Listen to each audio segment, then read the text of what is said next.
Today, we're going to talk about the little guy versus the big guy. Every giant tech firm that has market power today started off as a little startup. Today, we're hanging out with the founder of Yelp, Jeremy Stoppelman. He's going to talk to us about his experience building Yelp and how Google uses its power today to preference its own products, exactly like how Microsoft once did back in the 1990s. Should big tech be allowed to pull up the ladder behind them? We don't think so. Let's get started.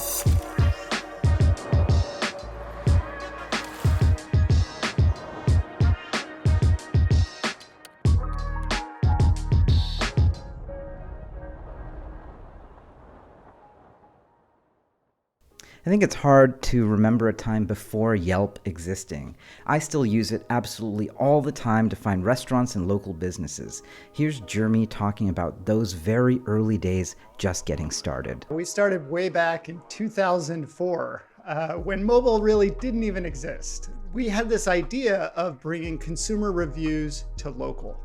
And could you get people to write reviews of their favorite things like local dry cleaners, plumbers, and restaurants, of course. And it turns out it worked. And by 2005, we were growing in San Francisco, and soon after we spread to cities across the United States. The way that Yelp became successful is we did exactly what Google wanted way back in 2004, 2005. They put out a message to everybody that was building, all the entrepreneurs, and they said, if you have great content, if you create a good application on the web, we are going to send you users. We're going to search across the entire web. We're going to index all of the content, and we're going to be a turnstile for consumers that are going to find your product.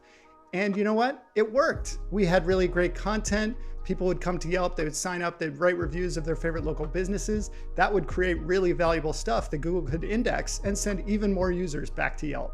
What started as a great partnership didn't last, though.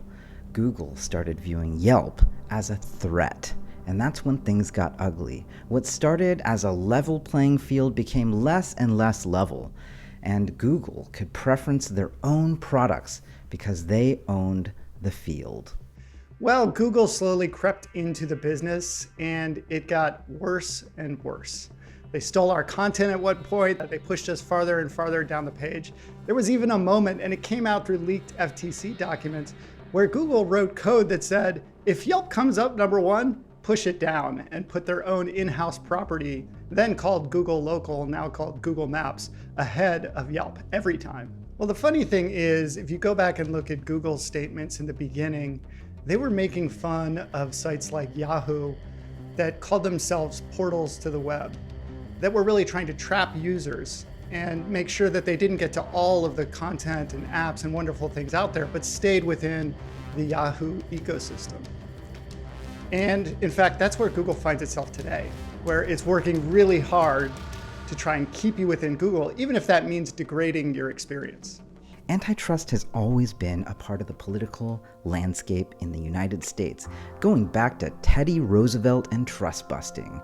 Section 2 of the Sherman Act from 1890 says it's illegal to monopolize or attempt to monopolize a market or industry through exclusionary or anti-competitive conduct. But for the last 20 years, we've kind of lost our way, and there hasn't been a lot of antitrust action.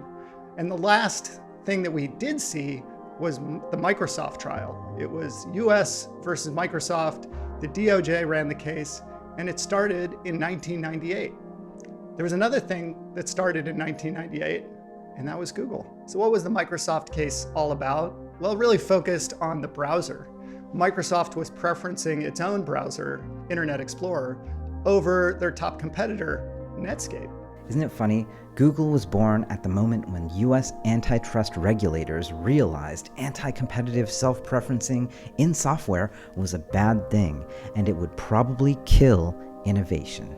So with Microsoft really focused on its antitrust case and being forced to change a lot of its business practices, that created an opportunity later for Firefox to rise from the ashes of Netscape.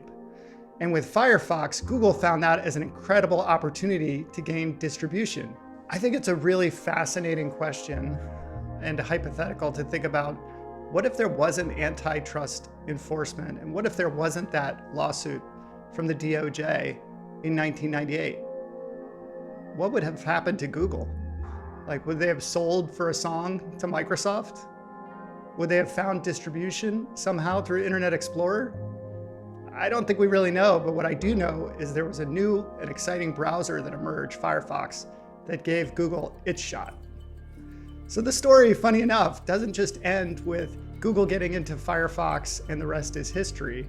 Firefox continued to gain share against Microsoft. And in fact, it was starting to get a bit too successful, and Google had really become an amazing search engine and had wide distribution. Everybody knew what Google was, but they started to get pretty darn concerned that Firefox might have leverage over them. So what did they do? Well, they started to hire away all the top developers at Firefox to build a clone called Chrome. And funny enough, who do you think actually ran Chrome? Who was the genius behind that strategic move? Sundar Pichai, the current CEO of Alphabet, aka Google. So the number one beneficiary of antitrust action over the last 20 years turns out to be pulling up the ladder on the next startups. I, for one, believe that society, both globally and in America, would be far better served by not 4 or 5 big tech companies, but dozens, if not hundreds. Startups that start just like Google should have their fair shot and equal opportunity to win in an open and real marketplace. But that's not what's happening, and that's why Jeremy, myself, and a few of our friends went to Capitol Hill a few weeks ago to try to get 2 bills on the floor. One is S2992, the American Innovation and Choice Online Act. The second is S2710, the Open App Markets Act. Both of these bills passed through committee with a bipartisan supermajority, which means pretty much everyone wanted to pass it. And they are ready to be voted on right now in the Senate.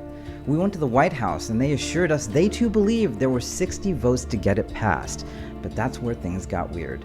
Senator Chuck Schumer's office said earlier this year it would see the floor for an up-down vote. But it's not so clear now, and here's where we need your help. There's one thing that could really help right now, and that is call Senator Chuck Schumer's office and tell him you support strong antitrust regulation, and you want to see this legislation brought to the floor in the lame duck session. There's a link down below if you live in the United States to Resist Bot, which will help you send emails to your local congressional representatives so they know you're paying attention. Don't let big tech pull up the ladder. This can make the difference, and it could create a lot of opportunities for startups all across the country. If you live in New York, please call Chuck Schumer's office.